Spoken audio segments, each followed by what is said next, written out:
Canım, ben şimdi gidiyorum babacığım. Yine geleceğim. Hiçbir yere gitmeyeceksin. Karımı Kocaeli'ye götürmene izin vermem. Çocuğumun Yeni bölümde Adil ölen kızıyla ilgili öğrendiklerinden dolayı Fırtına konağını söylediği gibi patlatacak. Şerif tabii ki de hamle yapacak. Bence hamlesini Adil'e dostu Gazap üzerinden yapabilir. Adil'in de bir diğer hamlesi Esma üzerinden Şerif'e boşanmasını söyleyecektir. Fakat Şerif ise Esma'yı ailesiyle tehdit etmeye başlayacak ve Esma geri dönmüş olacak.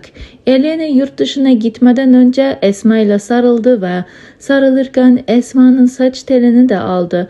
Bunu yurt dışında DNA testi yaptırmak için kullanacak ve Elena annesine kavuşacak derken başka bir ihtimal de olabilir.